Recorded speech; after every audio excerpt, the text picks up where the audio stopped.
নমস্কার বন্ধুরা, আজকে আমি আপনাদের ফিশ মশলা ফ্রাই করে দেখাবো। আজকে ফিশ মশলা ফ্রাই করতে কি কি লাগবে আপনারা উপকরণ দেখে নিন। 3 পিস মাছ নিয়েছি আমি, কিছুটা রসুন, একটুখানি আদা টুকরো, একটা কাঁচা লঙ্কা, একটু লেবু, আর এটা ধনেপাতা আর পুদিনা নুন দিয়ে পেস্ট করা, মানে চাটনি মতো করা। এটা দেব ওর মধ্যে, ম্যারিনেটের মধ্যে। আগে মাছটাকে আমরা এই মশলাগুলো আর হলুদ, গুঁড়ো লঙ্কা, গোলমরিচ গুঁড়ো সব দিয়ে ম্যারিনেট করে নেব। আর এই মশলা দুটোকে, রসুন আর আদা আর কাঁচা লঙ্কাকে গ্রেট করে নেব গ্রেটারে। তো চলুন বন্ধুরা, মাছটা ম্যারিনেট করে নিই। এবার দেখুন বন্ধুরা, আমি মশলাগুলো গ্রেট করে নিয়েছি গ্রেটারে। এবারে বাকি উপকরণগুলো দিয়ে দেবো। একটুখানি গোলমরিচ গুঁড়ো 1 চিমটে,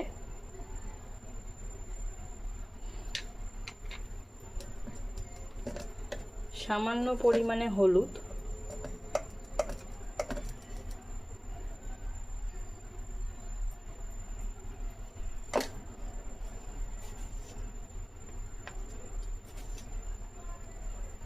স্বাদ মতো নুন,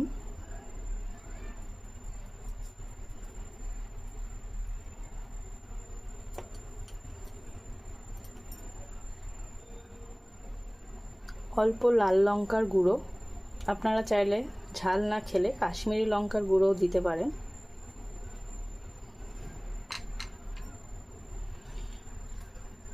এই যে পুদিনা আর ধনেপাতার পেস্টটা আছে, এটা অল্প একটুখানি দিয়ে দেবো।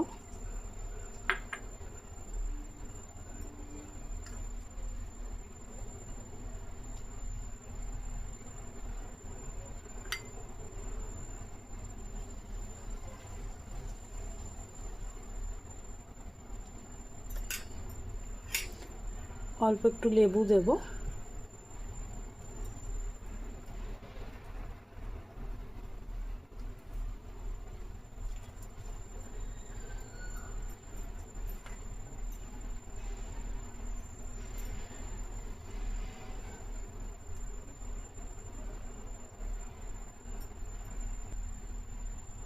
এবার অল্প একটু সর্ষের তেল দিয়ে দেবো,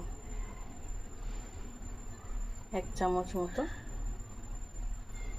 সর্ষের তেল দিয়ে এবার এটাকে ভালোভাবে ম্যারিনেট করে নেব।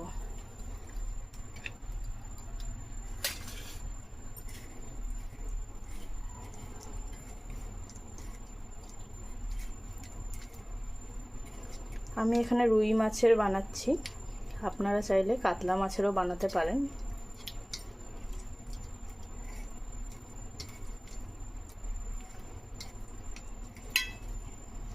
ভালোভাবে ম্যারিনেট করে নিতে হবে যাতে সব মশলাগুলো মাছের ভিতরে ঢুকে যায়।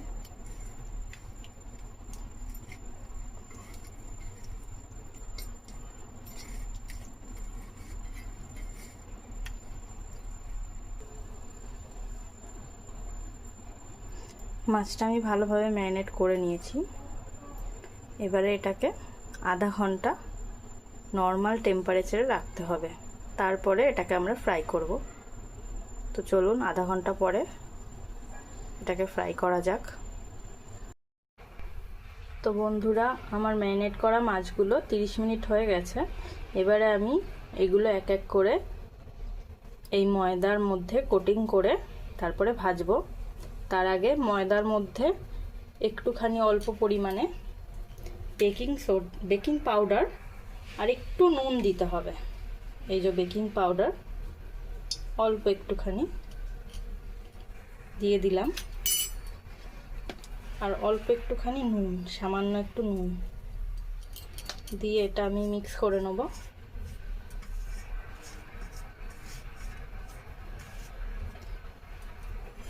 এখানে আমি তেল গরম হতে দিয়ে দিয়েছি, তেলটা গরম হচ্ছে।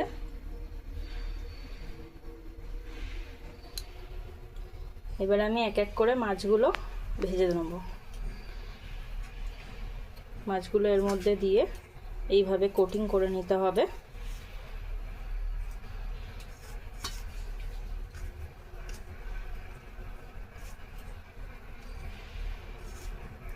খুব ভালো করে কোট করে নিতে হবে যাতে একটা ক্রাঞ্চি ভাব আসে।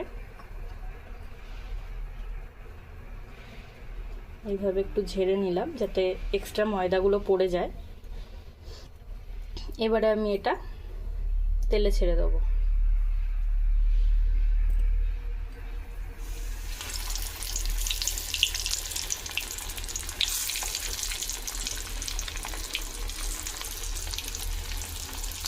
এইভাবে আমি একে একে সবগুলো ছেড়ে দেবো।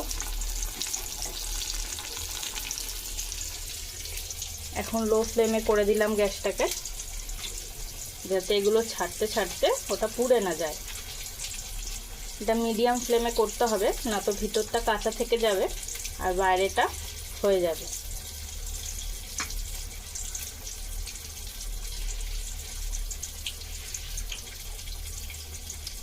আবারও কোটিং করে ঝেড়ে নিচ্ছি ভালো করে ময়দাগুলো।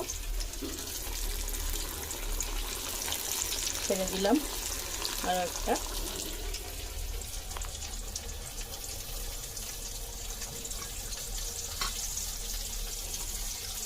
এবার আমি লাস্টেরটাও ছেড়ে দেবো।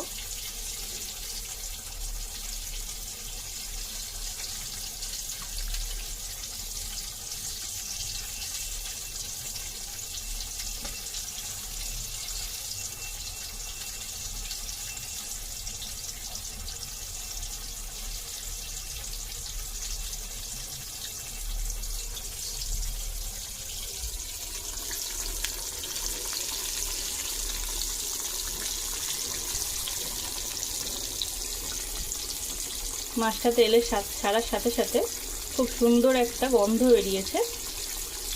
এবার আস্তে আস্তে এটা হতে থাকুক। আমি একটু এটাকে মাঝখানের দিকে করে দেবো, সাইড হয়ে গেছে, যাতে ভালোভাবে সবগুলো হতে পারে।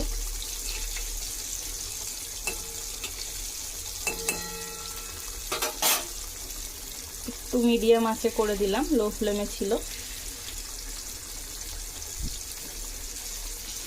এবারে এক পিঠ যখন হয়ে যাবে লাল লাল লাল করে ভাজা, তখন অন্য পিঠ উল্টে দেবো। এবার একটা দিক লাল লাল করে ভাজা হয়ে গেছে, এবারে আমি আস্তে আস্তে উল্টে দেবো মাছগুলোকে। দেখুন কত সুন্দর কোটিং হয়েছে।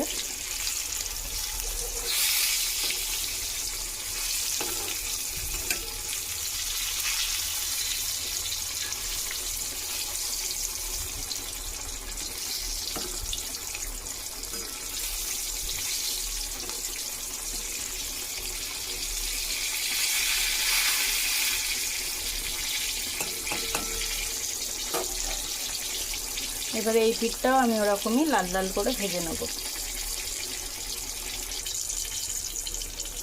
এবার দেখুন মাছগুলো ওই পিঠটাও ভালো করে ভাজা ভাজা হয়ে গেছে।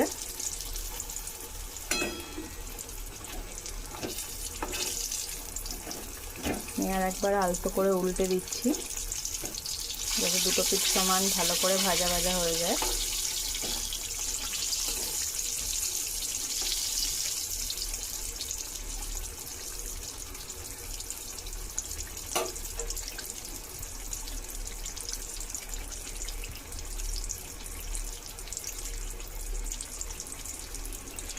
এবার আমি মাছগুলোকে প্লেটে নামিয়ে নেব, তারপরে আপনাদের সাথে শেয়ার করছি।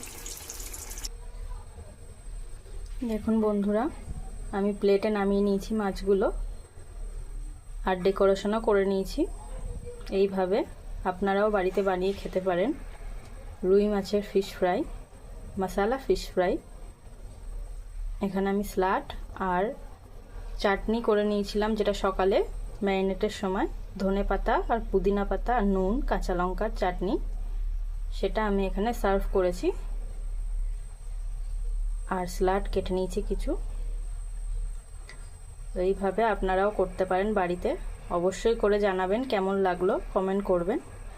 আর যদি আমার রেসিপিটা ভালো লেগে থাকে তাহলে আমার চ্যানেল দীপ্তিস ব্লগকে সাবস্ক্রাইব করে দেবেন, লাইক করে দেবেন ভিডিওটা, আর সবাইকে শেয়ারও করে দেবেন। Thank you so much.